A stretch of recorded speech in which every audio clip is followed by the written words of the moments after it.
Assalamualaikum warahmatullahi wabarakatuh.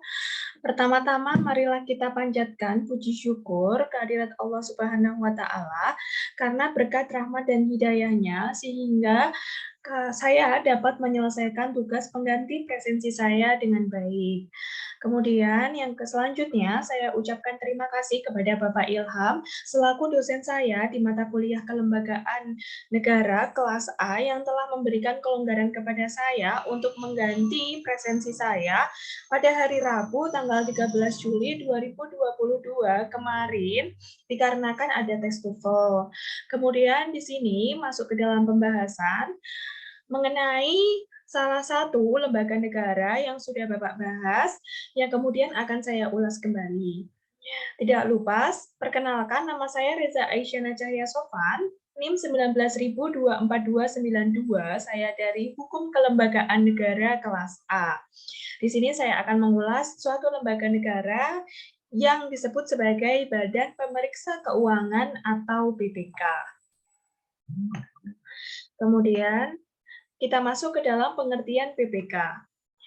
Pengertian BPK sendiri, Badan Pemeriksa Keuangan Republik Indonesia adalah lembaga negara dalam sistem ketatanegaraan Indonesia yang memiliki kewenangan untuk memeriksa pengelolaan dan tanggung jawab keuangan negara sesuai dengan Undang-Undang Dasar 1945. Kemudian, Badan Pemeriksa Keuangan atau BPK itu memiliki sifat bebas dan mandiri atau independen dalam memeriksa pengelolaan dan tanggung jawab keuangan negara yang berkedudukan di ibu kota negara dan memiliki perwakilan di setiap provinsinya. Kemudian, yang selanjutnya, Badan Pemeriksa Keuangan Negara itu lebih banyak memiliki kaitan dengan sistem administrasi keuangan. Apakah transaksi keuangan tersebut sudah dicatat atau dilaporkan sesuai dengan standar akuntansi dalam pemerintahan. Kemudian, next, mengenai dasar hukum dari BPK sendiri, telah tercantum dalam pasal 23E bahwa BPK memiliki wewenang untuk memeriksa pengelolaan dan tanggung jawab tentang keuangan negara, diadakan suatu badan pemeriksa keuangan yang memiliki sifat bebas dan mandiri.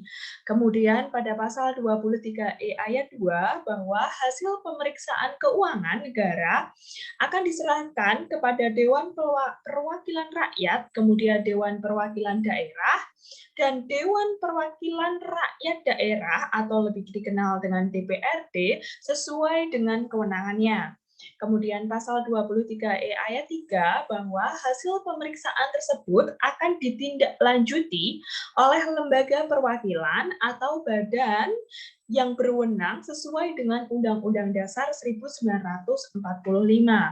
Kemudian pada pasal 23F, tepatnya pada ayat 1, mengatakan bahwa anggota mengenai keanggotaan dari Badan Pemeriksa Keuangan itu dipilih oleh Dewan Perwakilan Rakyat dengan mempertimbangkan Dewan Perwakilan Daerah dan diresmikan oleh Presiden. Kemudian yang kedua pada pasal 23F ayat 2 bahwa pimpinan Badan Pemeriksa Keuangan itu dipilih dari dan oleh para anggotanya. Kemudian next pada pasal 23G ayat 1 bahwa Badan Pemeriksa Keuangan itu memiliki kedudukan di ibu kota negara dan memiliki perwakilan di setiap provinsinya. Kemudian pasal 23G ayat 2 bahwa ketentuan lebih lanjut mengenai Badan Pemeriksa Keuangan itu diatur dengan undang-undang. Kemudian pada pasal 23E ayat 1 itu dinyatakan bahwa untuk memeriksa pengelolaan dan tanggung jawab tentang keuangan negara itu diadakan suatu badan pemeriksa keuangan yang sifatnya bebas dan mandiri seperti yang telah disebutkan tadi. Kemudian berdasarkan pasal 23E ayat 1 dan 23E ayat 1 tersebut dapat diartikan bahwa Badan Pemeriksa Keuangan atau BPK itu melalui hasil pemeriksaannya diharapkan dapat mendorong pencapaian kemakmuran bagi rakyat. Kemudian next, kita masuk ke dalam pembahasan yang kedua, yaitu mengenai sejarah dari BPK. Sejarah BPK sendiri itu bermula pertama kali pada masa Daendels, yaitu tepatnya pada masa Hindia Belanda. Hal ini dilatar belakangi oleh banyaknya korupsi yang tidak hanya dilakukan oleh kalangan orang Eropa, melainkan juga dilakukan oleh kalangan pribumi. Sehingga pada masa itu, Daendels membuat pemerintahan menjadi sentralistik, yang hal tersebut memiliki tujuan agar semua wilayah dapat termonitoring dengan cara membuat sebuah sistem. Daendels pada masa itu membuat suatu sistem lembaga audit yang disebut juga dengan Badan Pemeriksa Keuangan atau BPK. Kemudian next, kita masuk ke dalam sistem pengawasan Indonesia. Sistem pengawasan Indonesia pada umumnya terbagi menjadi dua macam, yaitu secara internal dan eksternal. Internal sendiri itu dilakukan oleh APIP, sementara eksternal itu dilakukan oleh masyarakat, kemudian dilakukan oleh lembaga swadaya masyarakat atau lebih dikenal dengan LSM dan media, baik itu media massa ataupun media elektronik. Kemudian APIP sendiri merupakan aparat pengawas internal pemerintah.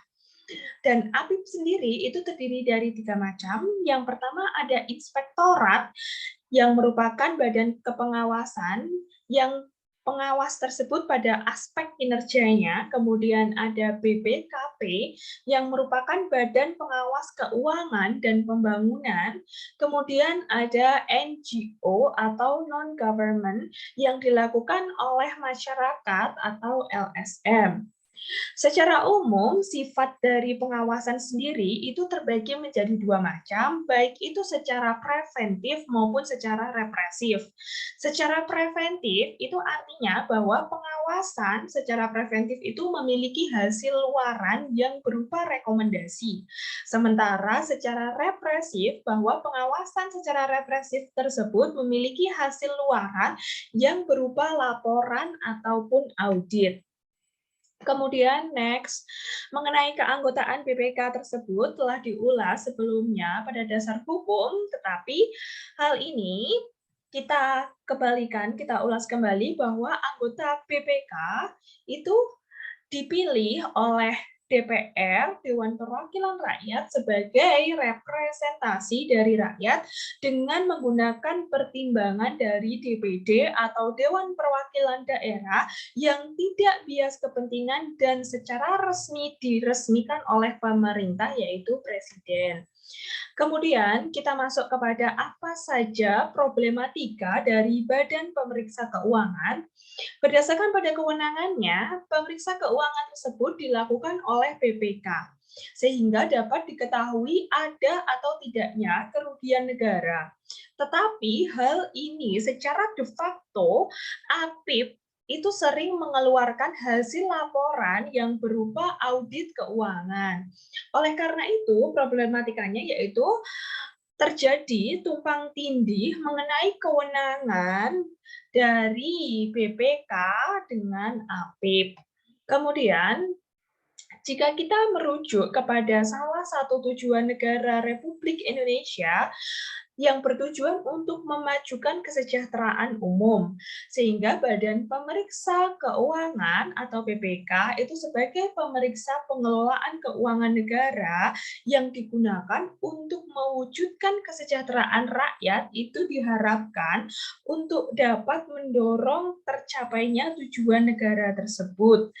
Nah, seperti sebuah jurnal yang saya baca, yaitu Jurnal Ilmiah Akuntansi Indonesia volume 3 nomor 2 yang diterbitkan pada Oktober 2018 itu menyatakan bahwa sesuai dengan tugasnya, BPK itu menjadi salah satu pihak yang memiliki peran besar dalam menjaga dan memastikan keuangan negara yang dipergunakan untuk sebesar-besarnya pada kesejahteraan rakyat. Seluruh aktivitas pembangunan di bidang apapun itu selalu menggunakan keuangan negara, baik pembangunan, politik, sosial, budaya, ekonomi, selalu memerlukan keuangan negara yang harus dikelola dan dapat dipertanggungjawabkan dengan baik dan benar. Nah, kemudian berdasarkan paparan saya tersebut, mungkin sekian dan kurang lebihnya saya mohon maaf. Billahi taufik wal hidayah. Wassalamualaikum warahmatullahi wabarakatuh.